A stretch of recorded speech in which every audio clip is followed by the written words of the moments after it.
Hey everybody, David Skarika here. How's everybody doing? It is the morning of October the 1st, 2023, the first day that our YouTube page will be stock chart of the day, not addicted to profits. So I'm going to do two videos. I've actually decided to not launch the pay Patreon service till Wednesday because I really don't want any kinks.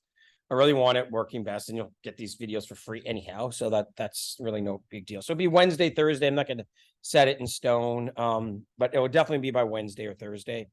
So you'll see it the Patreon page come up. I need time. I still haven't uploaded videos. I've been doing so much work on the content. So this will be the last time our 3-for-1 on the weekend is for free. And as soon as we launch that Patreon, I'll make it a members only video as well. I'll probably make the last couple of members only. And by the way, I won't just do ones on weekend. I might do a members only maybe once a week, more like a market commentary. But if you want like full on market commentary trading, I have my lifetime membership. We're also going to have a special discounted rate for that in terms of a one-time payment, or if you want to pay it over 12 or 24-month installments. Obviously, the prices go up. And we'll talk about more that. I don't really want to pitch here. So this is going to be our free. So remember, on the weekends, I'll do the free stock chart of the day, which will be one chart. We'll talk about some of our sponsor companies. And then, of course, we'll have the ad-free one for the Patreon members, where we'll talk more about like the whole markets as a whole. It will really be more like stock charts of the day, So today we're going to look at gold because gold got shellacked this week. And higher interest rates are not helping gold. Again, in our 3-for-1, I'll talk about interest rates and all that sort of thing. So we can see gold, boom, fell off a cliff this week. Of course, my birthday week and gold gets killed. So isn't that the way it is sometimes? But anyhow, I haven't been fully gung-ho on gold. My feeling is until interest rates started to move lower, gold would have issues. But I think we're seasonally in the time now where gold often bottoms, which I'm going to show you. And even we'll see going back the last few years when gold has basically done nothing, look at this October period, right? Boom. Gold, didn't do much of the summer, then took off into March, right? So, it's obvious that the gold's best seasonality is from October into the spring, right? Then even last year, gold fell, like you can see, into October and November. Then boom, again, took off into like May, June. So again, even in the years where gold hasn't done much, and we're going to show this going back longer term, so you can really see it. So this is the gold future seasonality. This is a great site run by a friend of mine named Don Vialu. He runs actually a fund that trades based on seasonality. I spoke in Oakville one time at his at a little get together he had, and it was a really good experience. And Don does great work, and he's really very nice man. And anyhow, and he's done, the fund has done very well. So anyhow, this shows the gold seasonality. And here's what we're talking about here. You can see, boom, this, the bottom here that usually happens in October into November. And then this move higher. And then, of course, it goes on the other side. And then, boom, the move higher into February to kind of the May period. So that's essentially the seasonality of gold. There is another secondary move over the summer, but the majority of the gold move comes from this September low into this kind of like late winter to spring high. So that's what we're kind of seeing now. And I said, yeah, and I've shown you that even in these years where gold is not doing much, it tends to do that.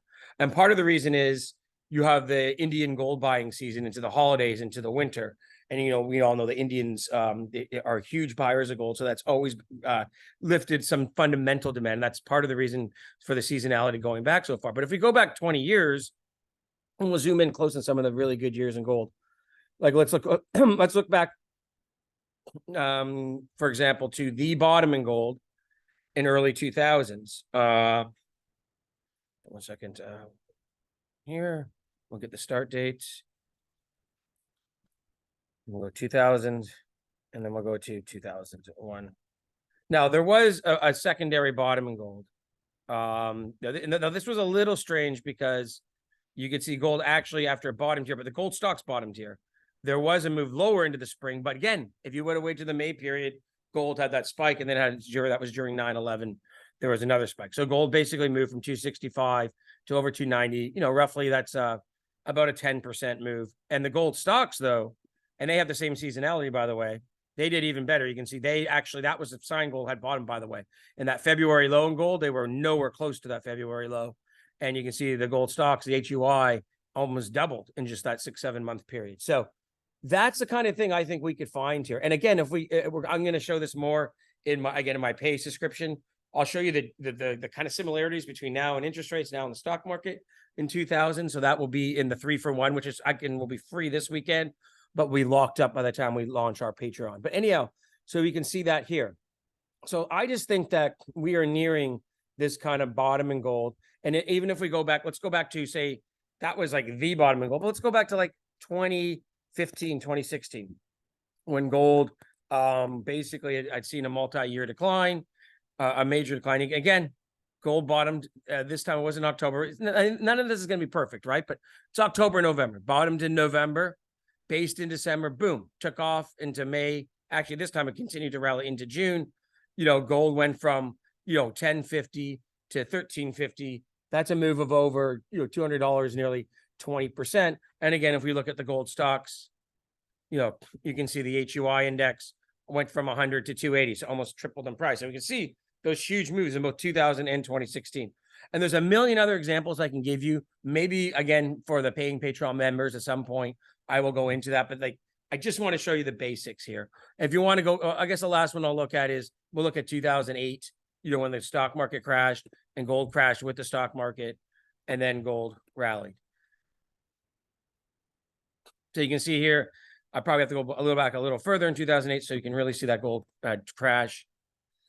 You can see that gold. This is the HUI actually. So this is gold stocks. Gold stocks went down 70%, but it recaptured all those losses by the fourth quarter of 2009. And we go look at GLD. Gold here. You can see gold here, 700. From over 900, and then boom, a gold was breaking out to new highs. Went to the 1,000. The 1,000 represented some resistance, kind of like the 2,100 does now. But you can see when it broke it, we were up nearly 1,200, by the end of that year. So, and again, you can see that October, November period, well, there was not a huge decline. Boom, that's when gold really started to move, right? After that October, November, a bottoming period, But then you can see gold essentially, if you did that spring rally or late winter rally, you can see it went from 700 to nearly 1,000 in just a few months. 40% gold move in a commodity like gold is a huge move. So that's why I kind of think gold isn't quite there yet.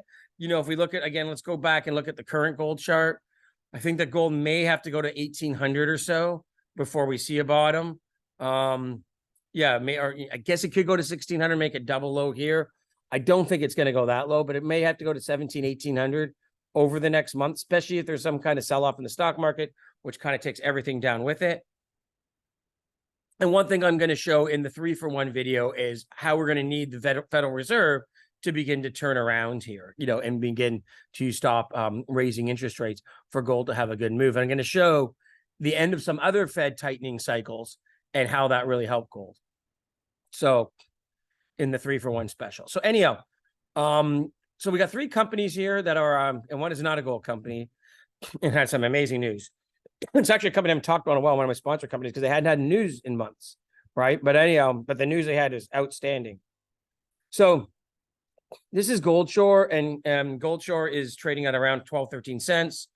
I really like this company. The CEO, Keith Richards, who's I think sometime is going to move to the Bahamas pretty soon. Sorry, I don't want to give it away for Keith, but we talked about it, I think, in our interview. Anyhow, he's had a history of selling out companies. So Goldshore, basically from their Moss Gold project in Northwest Ontario, had some excellent results. Included 9.59 grams a ton, plus 5 grams a ton, 9 from samples and hosted shears from the current mineral resource, right? So you can see there's some more here. I'm not going to bore you with all the details. And then they have 33 grams per ton. And then they also had some zinc, etc. In a new within a new 6.5 kilometer belt that they're drilling. And then in the Hamlin trend, now they've expanded that to be even bigger. And they had some results, including, again, 0.73 grams of 10 gold, some copper, etc. And then more in another trend here, the Coldstream trend, and then the Vanguard trend. So they've got these new trends They found mineralization in all of them, and the strike length is over 35 kilometers. So this is kind of at length and in the size. So the stock remains one of these beaten up junior stocks, like everything is beaten up right now. We'll go quickly look at Goldshore on here. I do own this stock, just so you know, and they have been a sponsor in the past. I've had a marketing agreement with them in the past. So you can see, yeah, the stock has come off. You know, it ran up earlier in the year, come off. It looks like it's basing to me between this kind of like 12 to 16 cent range. And yeah, like I said, you're probably going to encounter some debt loss selling, etc. But again, the whole point of this video is to show you companies that are drilling, having success, and are starting, and you want to start to pick away at here. I think as gold does this bottoming here in the fourth quarter, and today is the first day of the fourth quarter. So then our next sponsor company is Inca One. We've talked about them in the past. So on top of the, you know, they sell gold bars on top of, and gold coins on top of the processing plant they have in in Peru. And also they announced the first step one accreditation of the processing plant in Peru, right? Is so you can see they've done a thing here with this Swiss Better Gold Association, which gives them the accreditation of the plant, you know, which is a big thing going forward. And this will be a big reason that they'll be able to get a loan and go to full capacity at at that plant. And that's one of the problems right now. They're only operating at 40% capacity, or 40 to 50% capacity. And remember, they're still putting up 4 million roughly USD in revenues a month, even with that. So this explains it a little better. And I think this will help them again achieve that goal of going to full production. The stock is insanely cheap. It trades at 15 cents. We'll get that stock up here in a second now too. It trades at 15 cents. It's kind of been, I've been picking away at it here and there in the 15-cent range. You know, it's slowly moved out lower, but really I think it's basing again, kind of like Goldshore. A lot of the charts of this junior sector really just look like this. They look like, you know, they look like they're just kind of going nowhere and sideways, but it's a big basing. You know, you're talking again, a company that's 4 million a month in revenue, USD, trading at about a $6 million Canadian. So roughly 4.5 million USD market cap, basically trading at their monthly revenue, not their yearly revenue. So basically at 1/12 revenues. And now these processing companies they always trade at discount to revenues, but I think they can get it up to 60 to 70% of revenue. So if you ultimately, especially when they're making money, so just do the quick math. If you can get it up to 60 to 70% of revenues, plus you can double revenues from here, that just tells you where the stock is. Remember, all these stocks are little gambling. I don't want to say gambling, but yeah, they're little flyers. They're speculative plays. I'm not saying to put a ton of money into them, but it's something like, hey, whatever you want to percentage your portfolio, you want to put in the gold, your precious metals. Hey, maybe just pick up a little Inca One, pick up a little Goldshore. You know, we've done Carlisle starting to do very well. We'll talk about that in another video, etc. And then see what happens over the next 3 to 5 years. So this is Argentina Lithium. And you can see that Argentina Lithium here had some great news. They're getting a $90 million investment by Stellantis in the equivalent Argentinian currency to develop to drill and develop this lithium mine they have in Argentina. I'm going to post this. I'll probably get the company for an interview at some point, because this is actually huge there, right? So at some point, this will be exchanged into shares. Stellantis will own at most 20% of the company, et cetera, et cetera. So one reason I hadn't talked about Argentina Lithium is that they hadn't had any results on drilling. They just started to drill this thing right now for 4 months. You can see 4 months ago was the last news release. And one of the things about stock chart of the day is that we really only comment on the sponsor companies if they have some kind of relevant news. Now, this is a gigantic news. You can see what the stock has done. The stock was basically going between, it actually had broken down to a low of 20 cents, but it had been between about 20 and 40 cents. and it exploded on huge volume to 46 cents now. And look at this is a $90 million investment. The company's market cap is $60 million. And by the way, I've been critical of EVs because I've just said my criticism is that the EVs themselves so much that there's no investment in the metals you need for EVs. There's no investment in copper. There's no investment in cobalt. There's no investment in lithium en masse. Well, this is the kind of thing, if an EV company is serious, I think these EV companies, Rivian, Tesla, etc., they need to make their own personal investments to secure their own personal supply. Even I would argue the big auto companies, they want to go EV. You got to start investing in this kind of stuff because guess what? There is no investment in this sector right now to create the demand, to create the supply of metals you need to go electric. And I think the truth will be in the middle.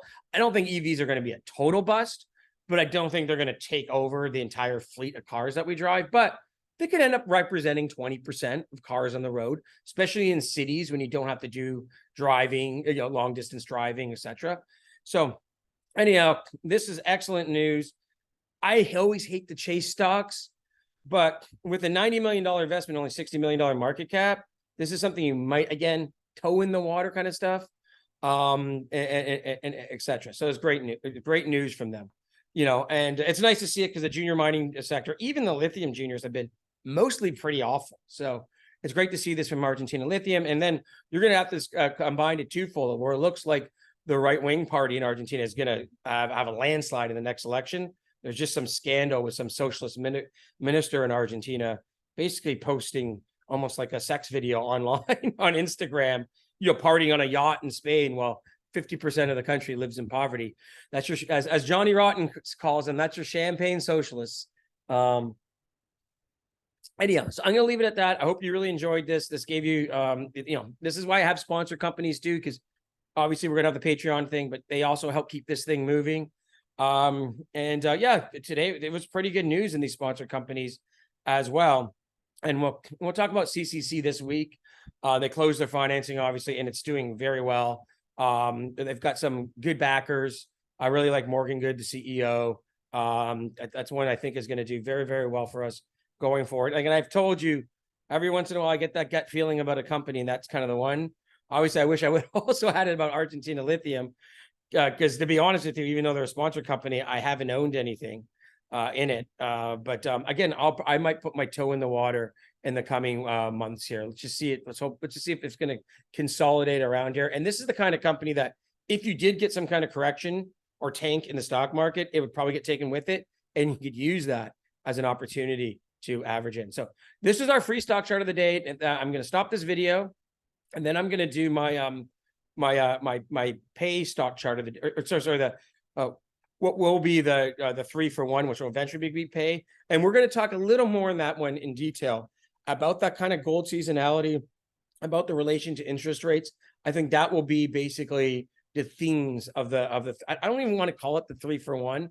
I'm just going to call it the stock chart of the week or something, like the weekly update, So anyhow, everybody take care, and I hope you enjoyed this.